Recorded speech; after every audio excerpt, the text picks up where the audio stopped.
സാറേ, ഇപ്പോൾ ഇസ്രയേൽ സേന ഏതാണ്ട് ഈ നമ്മുടെ ഗോലാൻ കുന്നുകൾ പൂർണ്ണമായും കീഴടക്കി. അടുത്തതായിട്ട് മൗണ്ട് ഹെർമോണിലേക്ക് കടന്നു കയറി. എന്താണ് ഈ മൗണ്ട് ഹെർമോൺ എന്നതിൻ്റെ പ്രത്യേകത?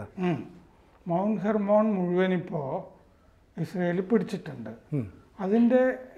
അത് പിടിച്ച അതിൻ്റെ പ്രാധാന്യത്തിലേക്ക് വരുന്നതിന് മുമ്പ് ഇസ്രയേൽ നടത്തിയ അവിടുത്തെ വിപുലമായ ആക്രമണങ്ങൾ കുറച്ചുകൂടി പറയാനുണ്ട്. നമ്മൾ പലപ്പോഴും അത് പറഞ്ഞെങ്കിലും 1973 ഒക്ടോബറിന് ശേഷമുള്ള സിറിയയിലെ ഏറ്റവും വലിയ ഇസ്രായേൽ ആക്രമണമാണ് ഇപ്പം നടന്നിരിക്കുന്നത്.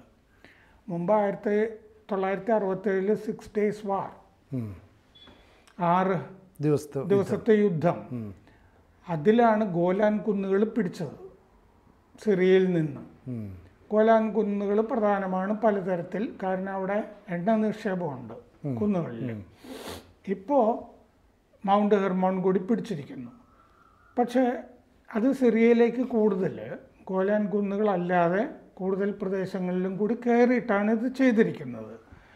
ഇപ്പോൾ 350 ആക്രമണങ്ങൾ ഇസ്രയേൽ പല സ്ഥലത്തായിട്ട് നടത്തിയിട്ടുണ്ട് സിറിയയിൽ. അത് IS-ൻ്റെ കേന്ദ്രങ്ങൾ നശിപ്പിക്കാനാണ് എന്നൊക്കെ ആദ്യം പറഞ്ഞിരുന്നെങ്കിലും ഇപ്പോൾ നമുക്ക് മനസ്സിലാകുന്നത് എന്താണെന്ന് വെച്ച് കഴിഞ്ഞാൽ സിറിയയ്ക്ക് സ്വന്തമായി പട്ടാളമോ നാവികസേനയോ ഒന്നും ഉണ്ടാകരുത് എന്നുള്ള ലക്ഷ്യമായിരുന്നു ഇതിൻ്റെ പിന്നിൽ. സ്വന്തമായി ഒരു സേന സിറിയക്കില്ല. ആ HTS എന്ന് പറഞ്ഞ ഭീകരമുണ്ടല്ലോ, അവർക്ക് അവരുടേതായ ചില തോക്കുകൾ അങ്ങനത്തെ സംഭവങ്ങളൊക്കെ അല്ലേ ഉള്ളൂ. വലിയ കവചിത വാഹനങ്ങളോ ടാങ്കുകളോ ഒരു രാജ്യത്തിനുള്ള അത്ര സൗകര്യങ്ങളൊന്നുമില്ല. ഇപ്പോൾ ഇസ്രയേൽ ചെയ്തത് എന്താണെന്ന് വെച്ചാൽ ഇവരുടെ നാവികസേന നശിപ്പിച്ചു, സിറിയയുടെ കപ്പലുകൾ മുക്കി, ആയുധ സംഭരണ കേന്ദ്രങ്ങൾ തകർത്തു, മിസൈൽ കേന്ദ്രങ്ങൾ തകർത്തു. ഇങ്ങനെ ചെയ്തിരിക്കുന്നതാണ്. 3 വ്യോമതാവളങ്ങൾ സിറിയയുടെ ഇസ്രയേൽ തകർത്തു കഴിഞ്ഞ ദിവസത്തെ ആക്രമണങ്ങളിൽ. ഗ്വാമിഷ്ലി വടക്ക് കിഴക്ക് ഖാമിഷ്ലി, പിന്നെ ഷിൻഷർ, അത് ഹോംസ് നഗരമാണല്ലോ നേരത്തെ പിടിച്ച, അവിടുത്തെ ഷിൻഷർ വ്യോമതാവളം. പിന്നെ അക്കർബ എയർപോർട്ട്, അക്കർബ വിമാനത്താവളം ദമാസ്കസിന് തെക്ക് പടിഞ്ഞാറ്. വിമാനത്താവളങ്ങളുമൊക്കെ ആക്രമിച്ച് തകർത്തിരിക്കുകയാണ്. ഈ ഹെലികോപ്റ്ററുകൾ, ജെറ്റുകൾ ഒക്കെ ഈ വ്യോമതാവളങ്ങളിൽ ഉള്ളതിനെയൊക്കെ ടാർഗറ്റ് ചെയ്തിട്ടുണ്ട്, തകർത്തിട്ടുണ്ട്. പിന്നെ ദമാസ്കസിനടുത്ത് ഉള്ള ഗവേഷണ കേന്ദ്രം ഒരെണ്ണം തകർത്തിട്ടുണ്ട്. സയേദ സൈനബിൽ ഇലക്ട്രോണിക് വാർഫെയർ കേന്ദ്രം അത് തകർത്തിട്ടുണ്ട് ഇസ്രയേൽ. വിമാനത്താവളങ്ങൾ, പിന്നെ മിസൈൽ കേന്ദ്രങ്ങൾ, റഡാറുകൾ, ആയുധ സംഭരണ കേന്ദ്രങ്ങൾ ഒക്കെ തകർത്തു. ഇസ്രയേലിൻ്റെ 112ാം ബ്രിഗേഡ്, ഈ ബ്രിഗേഡ് എന്നൊക്കെ പറഞ്ഞു കഴിയുമ്പോൾ നമുക്ക് മനസ്സിലാകുന്നത് എന്താണെന്ന് വെച്ച് കഴിഞ്ഞാൽ കരസേനയും ഒക്കെ രംഗത്തിറങ്ങിയിട്ടുണ്ട് എന്നുള്ളതാണ്. ഇൻഫൻട്രി, കാലാൾപ്പട, കവചിത വാഹനസേന, ആർട്ടില്ലറി, പീരങ്കിപ്പട ഒക്കെ ഇറങ്ങിയിട്ടുണ്ട്. 112ാമത്തെ ബ്രിഗേഡ് ധാര, അൽഖാം വെയർ ഹൗസ് സംഭരണ കേന്ദ്രങ്ങൾ, മഹ്ജയുടെ അടുത്ത്, ഇതൊക്കെ ഈ 112ാമത്തെ ബ്രിഗേഡ് തകർത്തിട്ടുണ്ട്. ദമാസ്കസിന് വടക്ക് ബർസെ, അവിടെ Syrian scientific studies and research centre, ശ്രദ്ധിക്കണം, ദമാസ്കസിന് വടക്ക് ബർസെ, അവിടെ Syrian scientific studies and research centre SSRC. ഇത് സംശയാസ്പദമായ പേരാണ്. സയൻറ്റിഫിക് റിസർച്ച് സെൻറ്റർ, ഈ പേരിലൊക്കെയാണല്ലോ ആണവ കേന്ദ്രമൊക്കെ ഇറാനിലൊക്കെ. ഇത് രാസായുധ കേന്ദ്രമായിരുന്നു, രാസായുധങ്ങൾ ഉണ്ടാക്കുന്നത്, അത് നശിപ്പിച്ചു. പിന്നെ അവിടെയുള്ള ഈ വ്യോമതാവളങ്ങളിൽ MiG-21, MiG-29, MiG-21 റഷ്യയിൽ നിന്ന് വാങ്ങിച്ച മിഗ് വിമാനങ്ങൾ ഇതൊക്കെ തകർത്തു ഇസ്രയേൽ. പിന്നെ ഫ്രാൻസിൽ നിന്ന് വാങ്ങിച്ച എയ്റോസ്പാഷ്യാലെ ഗസലെ ഹെലികോപ്റ്ററുകൾ അതും തകർത്തു. അത് തകർത്തത് മെസ്സെ വ്യോമതാവളത്തിൽ, അത് തകർത്തു. പിന്നെ Pantsir missile defence systems, Pantsir എന്ന് പറഞ്ഞ ഈ മിസൈൽ ഡിഫൻസ് സിസ്റ്റം സംവിധാനങ്ങൾ, മിസൈൽ പ്രതിരോധ സംവിധാനങ്ങളൊക്കെ തകർത്തു. 1973 ശേഷമാണ് സിറിയയ്ക്കുള്ളിൽ ഇത്ര ഭീകരമായിട്ട് ഇസ്രയേൽ കയറുന്നതെന്ന് ന്യൂയോർക്ക് ടൈംസ് റിപ്പോർട്ട് ചെയ്തിട്ടുണ്ട്. സിറിയൻ ഭാഗത്തുള്ള ഈ ഹെർമോൺ മല അത് മുഴുവൻ കൈവശപ്പെടുത്തി. നമ്മൾ അതിലേക്ക് വരികയാണ്. അപ്പോൾ IDFൻ്റെ 210-ാം ഡിവിഷൻ അതാണ് ഈ ഹെർമോൺ മലയൊക്കെ പിടിച്ചിരിക്കുന്നത്. എന്ന് പറഞ്ഞാൽ ഈ കരയുദ്ധത്തിന് സാധാരണ പോകുന്ന സേനയുണ്ടല്ലോ, അവരാണ് സിറിയയുടെ ഉള്ളിലേക്ക് കയറിയിരിക്കുന്നത്. വ്യോമാക്രമണങ്ങളൊക്കെ വേറെ, അത് നേവൽ ബേസിലുമൊക്കെ നടക്കുന്നത്. ഈ നമ്മുടെ ഹെർമോൺ മല, ഗോലാൻ കുന്നുകൾ, അവിടെയൊക്കെ കയറിയിരിക്കുന്നത് അവരുടെ കാലാൾപ്പടയൊക്കെയാണ്. ഇസ്രയേലിൻ്റെ പാരാട്രൂപ്പേഴ്സ് ഇറങ്ങിയിട്ടുണ്ട്. 474-ാമത്തെ 810, 474, 810 ഈ ബ്രിഗേഡുകൾ അവിടെയുണ്ട്. എൻജിനീയറിംഗ് വിഭാഗങ്ങൾ, ഇസ്രയേൽ പട്ടാളത്തിൻ്റെ കാലാൾപ്പട, ഇൻഫൻട്രി, ആർമേഡ് യൂണിറ്റ്സ്, കവചിത വാഹനപ്പട, ടാങ്ക്, ഇതൊക്കെ അവിടെയുണ്ട്. അവിടെ ഒരു സേഫ് സോൺ സിറിയക്കുള്ളിൽ ഉണ്ടാക്കും എന്ന് പ്രതിരോധ മന്ത്രി ഇസ്രയേൽ കാറ്റ്സ് കഴിഞ്ഞ ദിവസം പറഞ്ഞിട്ടുണ്ട്.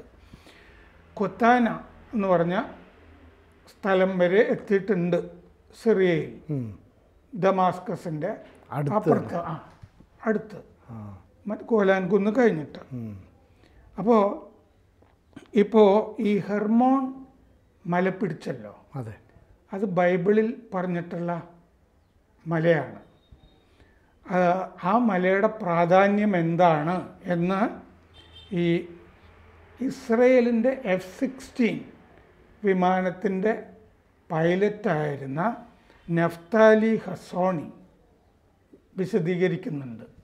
ഈ ഹെർമോൺ മല ഇസ്രയേൽ പിടിച്ചതിൻ്റെ F-16 അമേരിക്കൻ നിർമ്മിത വിമാനമാണല്ലോ. അത് ഇസ്രയേൽ വാങ്ങിച്ചിട്ട് അത് പറത്തിക്കൊണ്ടിരുന്ന മുൻ വൈമാനികൻ നഫ്തലി ഹസോണി പറയുകയാണ്, ഈ ഹെർമോൺ മല പിടിച്ചതോടുകൂടി റീജിയണൽ ബാലൻസിൽ വ്യത്യാസം വന്നു, മേഖലയിലെ സന്തുലനത്തിൽ വ്യത്യാസം വന്നു, സൈനിക സന്തുലനത്തിലൊക്കെ. കാരണം ഈ മലയുടെ മുകളിൽ നിന്നാണല്ലോ ഇനി ഭീഷണം ഒക്കെ കിട്ടുന്ന റഡാറുകൾ എല്ലാം കാണാമല്ലോ. ഒരു മലയുടെ മുകളിൽ നിന്നുള്ള കാഴ്ച, മലയുടെ മുകളിൽ പീരങ്കി വെക്കാം, റഡാർ ഒക്കെ വെക്കാം.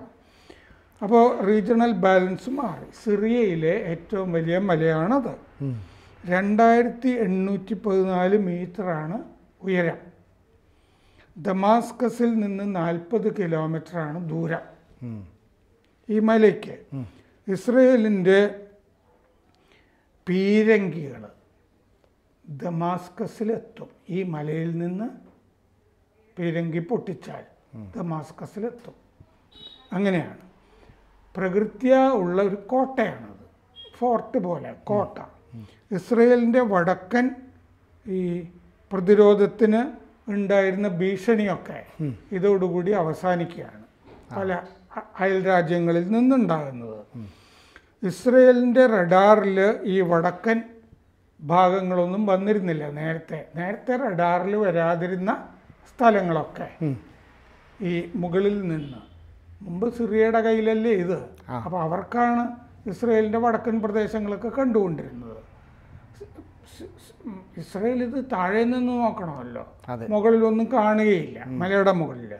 ഇപ്പം മലയിൽ നിന്ന് ഇത് കാണാം, റഡാറിലെ എല്ലാ സ്ഥലങ്ങളും കാണാം. സിറിയ കാണാം, ലബനൻ കാണാം, മലയുടെ മുകളിൽ നിന്ന് ലബനനും കാണാം. പിന്നെ ജെറ്റുകൾ, ഡ്രോണുകൾ, ഇതൊക്കെ ഈ മലയുടെ മുകളിൽ നിന്ന് ആക്രമണത്തിന് ഉപയോഗിക്കാം. സെൻസറുകൾ വയ്ക്കാം പലതരം. ചാരന്മാർക്ക് പല ഓപ്പറേഷനുകളും നടത്താം. പ്രത്യേക സേനകൾ, സ്പെഷ്യൽ ഫോഴ്സസ്, അവർക്ക് ഇവിടെ നിന്ന് പല ആക്രമണങ്ങളും സംഘടിപ്പിക്കാം. മലയ്ക്ക് വടക്ക് ആയിരുന്നു, ഈ ഹെർമോൺ മലയുടെ വടക്കായിരുന്നു ഹിസ്ബുല്ലയുടെ കള്ളക്കടത്ത് പാത. ഇനി അതും നടക്കില്ല. ആ കള്ളക്കടത്ത് പാതയെ കൂടി ഹിസ്ബുല്ല മൂവ് ചെയ്യുന്നുണ്ടെങ്കിൽ അതും കണ്ടുപിടിക്കാൻ അതറിയാൻ പറ്റും. ഇവിടെ നിന്ന് പീരങ്കി ഉപയോഗിക്കാമല്ലോ.